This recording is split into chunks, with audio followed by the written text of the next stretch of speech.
find ourselves back in Williamsburg, Virginia for opening weekend of Busch Gardens Howl-O-Scream. Select nights now through November 2nd, you can experience the haunted houses, scare zones, sinister shows, and the nighttime rides on the park's 10 thrilling roller coasters that make this chilling annual festival so popular. As we begin our tour, we will warn you that this video features theater gore and simulated scares. It may not be appropriate for younger viewers or squeamish adults. You have been warned. Our day at Busch Gardens begins in daylight as we walk through the England section of the park, which is themed to the real-life horror story of Jack the Ripper during Howl-O-Scream. Even during daylight hours, you can see the park decorated for the eerie events that lie ahead.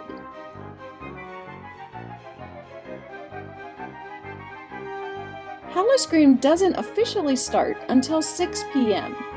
On most days of Howl-O-Scream, there will be rides for young kids, including the Sesame Street and Land of Dragons sections of the park, but those close at 5 p.m. to give families with young kids a chance to clear out of the park before the Festival of Frights begins at 6 p.m. During the afternoon before the event officially starts, you can see the shows of Howl-O-Scream as they are performed several times throughout the day, even before the sun goes down. So we start by giving you a look at the shows. We will then proceed to give you a look at all of this year's haunted houses and territories. The first show we saw was the Monster Street Party. This is hosted by the icon of Busch Gardens Williamsburg Halloween celebration, Jack O-Lantern. This dance party begins as Jack and his ghouls and goblins parade into the France section of the park and invite guests to join them in a dance party. A few younger audience members did join these mostly harmless-looking monsters on the dance floor, but most of us stood to the side and swayed to the music while enjoying the spectacle. Jack led the crowd in dancing to Halloween hits like the Ghostbusters theme song and Thriller. The show lasted about 15 minutes or so, but it would not be the last time we encountered Jack O-Lantern at this event. The next show we saw was in the Festhaus in Germany. It was called Skeletones in Your Closet. In past years, there was a show called Skeletones which just featured a few singers performing Halloween-related songs while dressed like skeletons. This is a distant relative of that show. There are still performers dressed like skeletons. But there's a whole cast of dancing and singing skeletons coming out of a girl's closet and out from under her bed while she sleeps. They sing and dance, as they do every night apparently, in random people's bedrooms. But the girl wakes up and is scared by the presence of monsters in her room. But the Skeletones lead her through a wild night of singing and dancing before disappearing by sunrise. This was a really great show. It's a wonderful addition to Howl-O-Scream. It was our favorite show of all the ones that we saw at the park this weekend.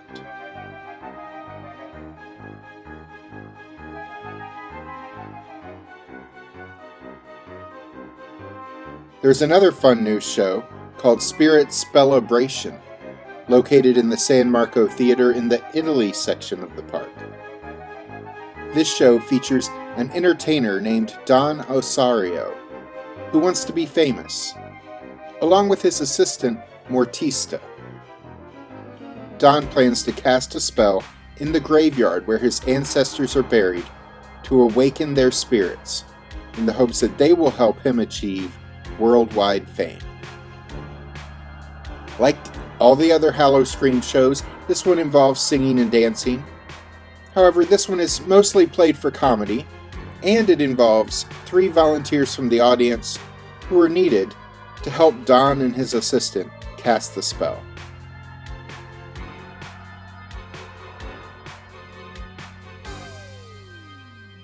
The last show we saw this year is Fiends in the Abbey Stone Theatre in the Ireland section of the park. This returning favorite features adult themes and is not appropriate for children, which is something they tell you as you enter the theater. It's also something they say from the stage before the show begins. Looking around the theater, though, it would seem their warnings are generally not taken very seriously. In this year's version of Fiends, Dr. Frankenstein and his assistant Igor and their team of dancing nurses attempt to communicate with aliens from outer space. They're joined by characters from past years, such as the Wolfman, a vampire, and the creature from the Black Lagoon's sister.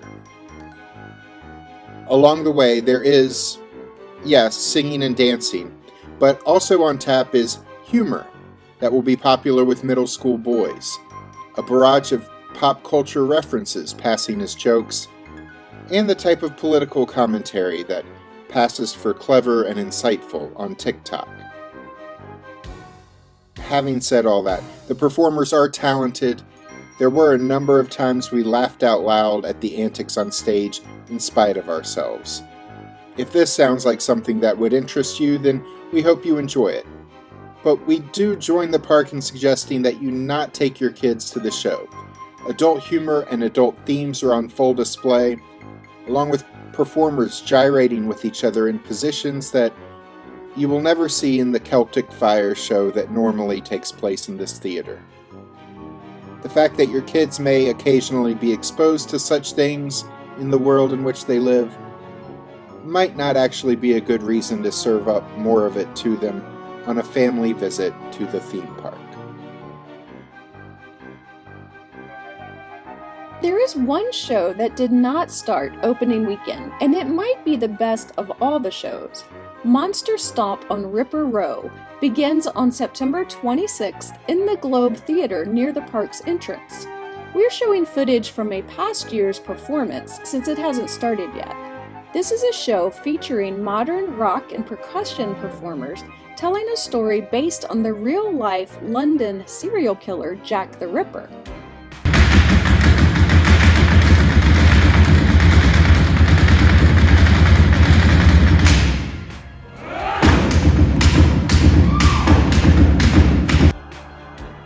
This show does have a bit of blood splatter and simulated violence, so depending on your child's age, this might not be a great option for your entire family. In fact, the entire Howl-O-Scream event is not recommended for children, though the park will be having daytime, kid-friendly Halloween events that we'll tell you about before this video ends. Anyway, this show is really well done and has long been our favorite Howl-O-Scream show, though that new Skeletones show is giving it a run for its money. Shortly before the 6 p.m. opening of Howl-O-Scream's haunted houses, we ducked into Burgermeister's hideaway so I could grab some liquid courage. This is the first time we ever saw this speakeasy behind a fake candy store decorated for Halloween, so that was really cool.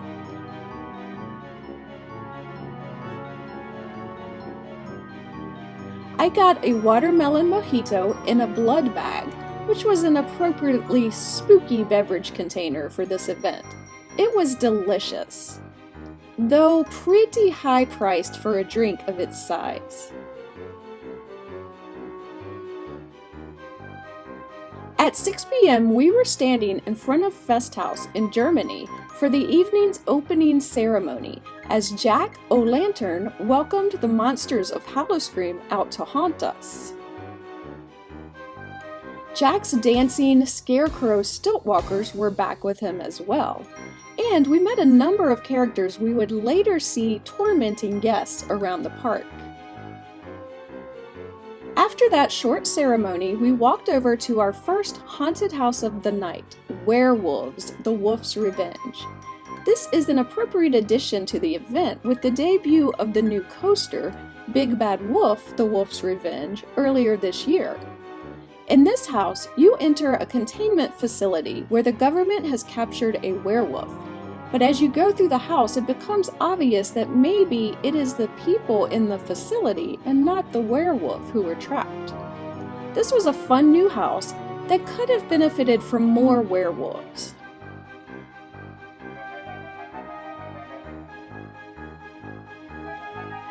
The wolf and its victims also bled out into a territory right outside that house as well.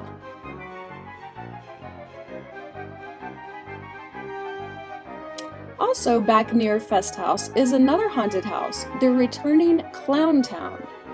There is a significant portion of the population that has an irrational fear of clowns. But when you see what the clowns are up to here in Clown Town, that fear seems a lot more rational.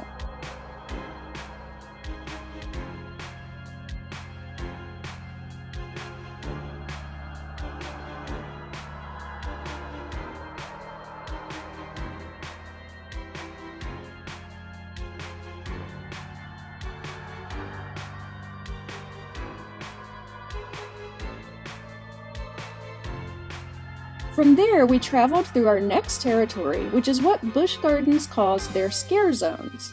There's nowhere to go around the park where you will be free from haunts, as the walkways are host to scare zones like this new one, Wicked Wonderland. This is a Christmas-themed territory set in an alpine village. Father Christmas won't visit you here, but if you are unlucky enough, you may run into Krampus, who does not come bearing gifts.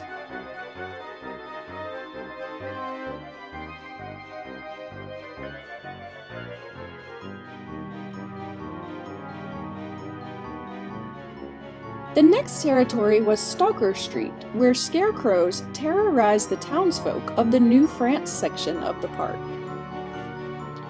This is one of several territories we passed through that just didn't seem to have enough characters walking around scaring people. That may be because it was opening weekend and they're still planning to hire more actors by the time Howl-O-Scream reaches its peak in October. All the areas were well themed and the scare actors were trying, but this area would be much more effective with more stalkers roaming the area. The next territory we walked through was Disgrotesque, a dance hall where someone called the Master of Mayhem presides over a haunting area of music and madness. A haunted disco is a good idea, but again, I think we saw only about 5 or so characters here, and they were spread out enough that we would have had difficulty describing the area's theme if we hadn't read about it online in advance. This was the other area that would have benefited from more characters to spread around.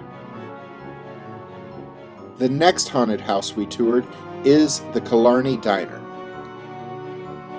This popular returning house features an abandoned diner from the 1950s where cockroaches appear to have taken over, and you are on the menu. We didn't have time to stop and do a dining review here like we often do with restaurants along our travels, but perhaps we will next time if we ever find ourselves back here.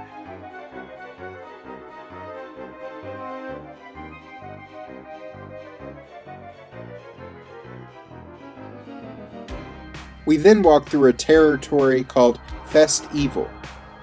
This is an evil Mardi Gras party, which is in the right neighborhood, as you'll pass through this party on the way to the haunted house themed to the Louisiana Bayou, which is where we are heading next.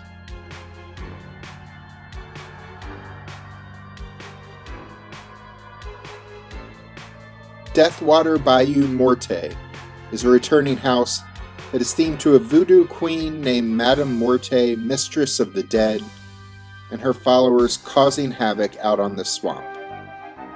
You will find there's no quick and easy escape as you wind your way through a maze of graveyards, skeletons, and other undead beings.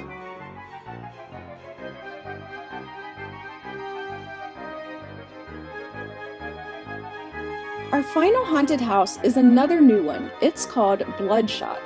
It takes place in a vampire dive bar under the Escape from Pompeii ride. These Night Stalkers have created a speakeasy of their own. You may find it easy enough to gain entrance, but getting out alive is another story altogether.